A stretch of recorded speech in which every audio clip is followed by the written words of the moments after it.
La endometritis puerperal es una infección que se produce en la decidua después del parto y es entre 10 y 30 veces más frecuente después de una cesárea que después de un parto vaginal.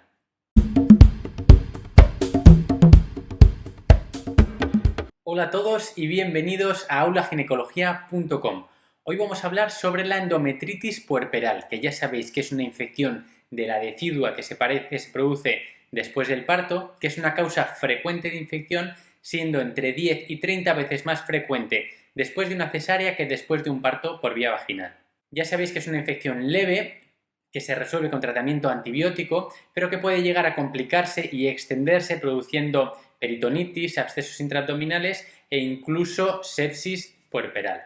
Durante el trabajo de parto, habitualmente se produce una colonización de la cavidad uterina por parte de los gérmenes habituales que están presentes en la vagina y en el cérvix. Esto es lo habitual. Lo que determinará que se produzca o no una infección después de esta colonización será la cantidad de gérmenes que sean capaces de llegar hasta la decidua, la virulencia de estos gérmenes, la presencia de tejido necrótico, por ejemplo, después de una cesárea, y por supuesto los mecanismos de defensa del huésped. Ya hemos dicho que uno de los factores determinantes va a ser la cantidad de gérmenes que sean capaces de alcanzar la cavidad uterina.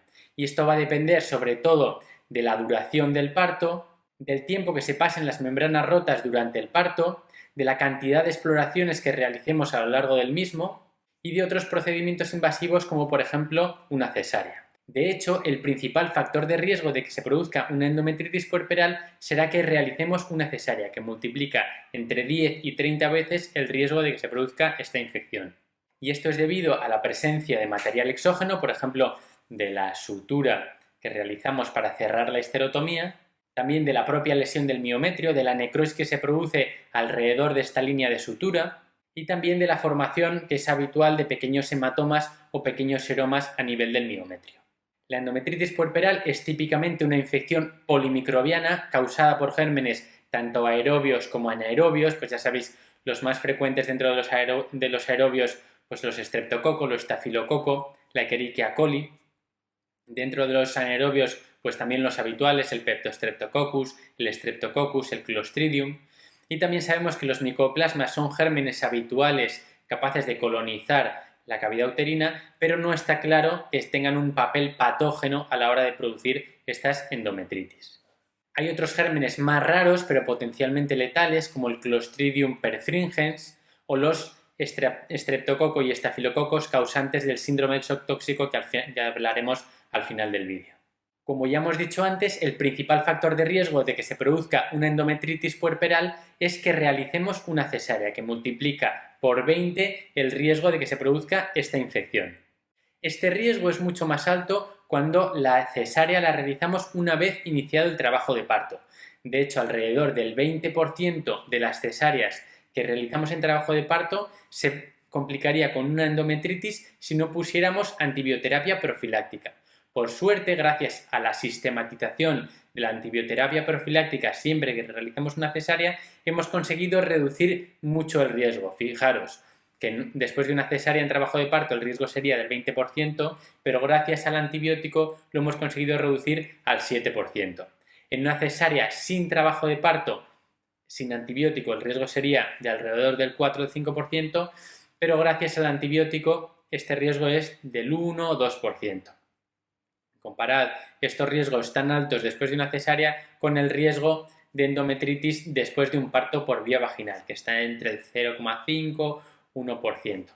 Además, las endometritis después de un parto vaginal suelen ser endometritis más leves, ya lo hablaremos después. Otros factores de riesgo que también pueden influir es, por ejemplo, la presencia de una vaginosis bacteriana en el momento del parto, la coriamnionitis, que de hecho ya es una infección, simplemente se tiene que perpetuar esta infección, el trabajo de parto prolongado, la rotura de membranas previa al parto, sobre todo si se prolonga durante mucho tiempo, las múltiples exploraciones vaginales, que sabemos que inoculamos gérmenes en estas exploraciones, procesos invasivos como la monitorización interna del feto o los partos instrumentados, el líquido teñido de meconio, la extracción manual de placenta, que también es un procedimiento invasivo, y también factores maternos como el bajo nivel socioeconómico, la diabetes, la obesidad, la anemia la infección por VIH o la colonización por estreptococo del grupo B o la colonización nasal por estafilococo aureus. Los signos y síntomas más frecuentes en una endometritis puerperal son el dolor o sensibilidad uterina acompañados de fiebre y taquicardia. El útero también puede estar un poquito blando, subinvolucionado, un poquito más grande de lo normal y que esto produzca un sangrado un poquito más abundante de lo habitual. También puede producirse, que ya sería más característico, aunque no siempre aparece, loquios malolientes que sí que nos orientan mucho al diagnóstico. También tenemos que estar atentos a los signos de alarma, que incluso en pacientes afebrilos nos pueden dar, valga la redundancia, la voz de alarma de que algo está yendo realmente mal. Por ejemplo, que aparezca fiebre alta en más de 39 grados, pero incluso en pacientes afebriles hay que estar atentos, que aparezca taquicardia muy importante, que aparezca taquipnea, y ya en pacientes más graves que baje mucho la tensión arterial y que incluso se complique con oliguria o que aumente el ácido láctico, que ya sabéis que es un marcador de sepsis.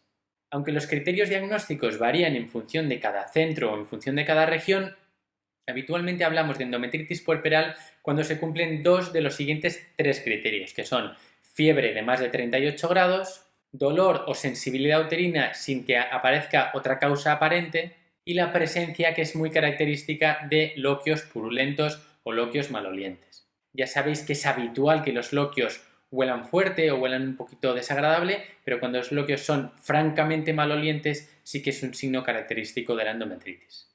Aunque son signos más inespecíficos, la taquicardia o la leucocitosis sí que nos pueden apoyar al diagnóstico. La ecografía no es especialmente útil porque no arroja imágenes especialmente características, pero sí que nos puede ayudar a descartar otros procesos. Como decíamos, la leucocitosis es un hallazgo muy inespecífico y que aparece después de probablemente cualquier parto y más aún después de una cesárea, pero si aparece neutrofilia y desviación a la izquierda sí que nos puede hacer estar atentos a que se esté produciendo un proceso infeccioso.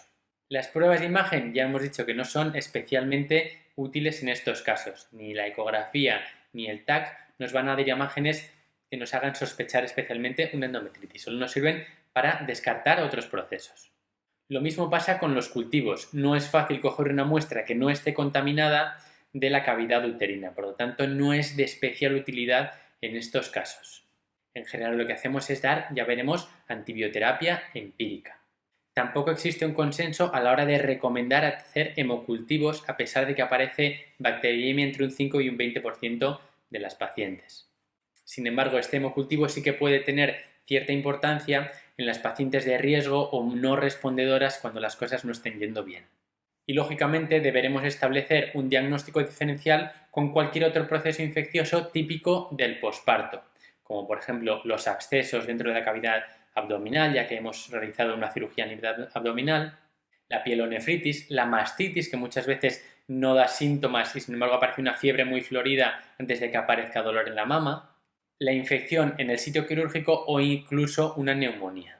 Los antibióticos por vía oral pueden ser una opción válida en los pacientes con una endometritis muy leve, sobre todo después de un parto por vía vaginal, pero en general utilizamos antibióticos intravenosos y por lo tanto va a ser necesario ingresar a la paciente. Utilizaremos antibióticos de amplio espectro como por ejemplo la asociación de clindamicina más gentamicina, que tiene una eficacia del 95% para curar la endometritis puerperal.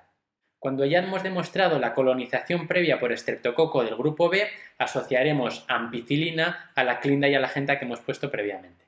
Ya sabéis que cuando la gentamicina la utilizamos durante mucho tiempo o en pacientes con insuficiencia renal, tendremos que monitorizar los niveles de este antibiótico para que no excedan los niveles recomendados. Sin embargo, estas pacientes que suelen ser pacientes sanas y que vamos a utilizar la gentamicina durante poco tiempo, habitualmente 2 o 3 días, en principio no va a ser necesario monitorizar niveles.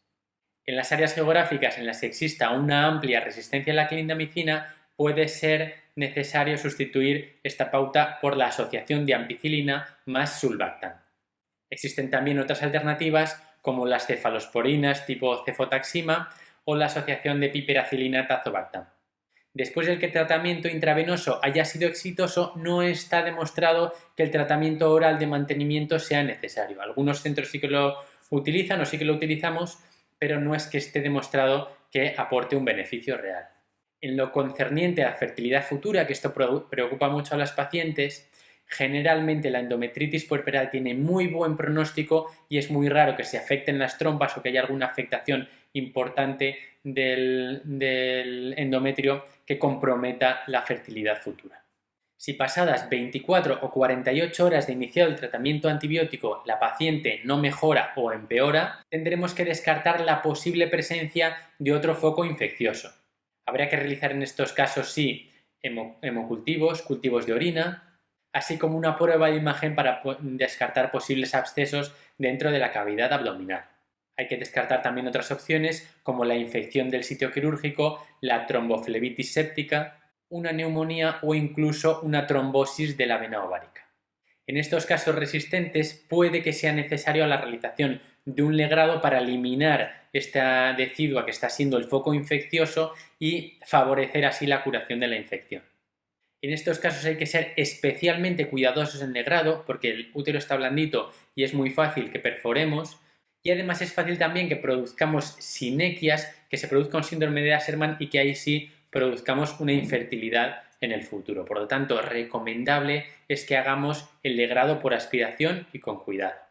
Aunque la mayoría de las endometritis se produce en los primeros días después del parto, sí que existe una endometritis tardía que suele aparecer habitualmente después de partos vaginales, que aparece entre 1 y 6 semanas después del parto. Habitualmente estas endometritis son más leves y en estos casos sí que podemos utilizar antibióticos por vía oral porque lo normal es que vayan bien. En general, los antibióticos más utilizados son la amoxicilina clavulánico o la clindamicina por vía oral. En cuanto a la prevención, pues la medida que se ha demostrado más eficaz para reducir la endometritis puerperal es la antibioterapia profiláctica antes de realizar una cesárea. Sí que es cierto que algunos centros o algunos autores dicen que es mejor esperar a clampar el cordón para no exponer al feto a este antibiótico de forma innecesaria. Pero la mayoría de los centros o la mayoría de los autores lo que hacen es poner el antibiótico entre 30 y 60 minutos antes del parto, aunque tampoco está demostrado que sea mejor hacerlo antes de clampar el cordón. Pero en general la mayoría de las guías tienen este protocolo de actuación. También se recomienda en las cesáreas evitar en la medida de lo posible el alumbramiento manual, es decir, en lugar de meter la mano y sacar la placenta, lo que vamos a hacer es traccionar del cordón para evitar inocular más gérmenes dentro de la cavidad uterina. Y parece ser que la preparación con algún desinfectante tipo clorhexidina de la vagina inmediatamente antes de realizar la cesárea puede que reduzca el riesgo de endometritis posterior. Por el contrario, en el parto por vía vaginal no se recomienda la profilaxis antibiótica de forma sistemática, aunque realicemos un parto instrumental. Sí que es verdad que muchos autores abogan por dar antibioterapia profiláctica en aquellos pacientes que requieran una extracción manual de placenta por tratarse de un procedimiento más invasivo. Aunque son poco frecuentes, las infecciones por estreptococo, estafilococo o clostridium pueden producir un síndrome de shock tóxico que es potencialmente letal. También pueden producirse otras complicaciones potencialmente letales como la miometritis necrotizante. Estas entidades suelen llamar la atención por producir síntomas muy graves y rápidamente progresivos.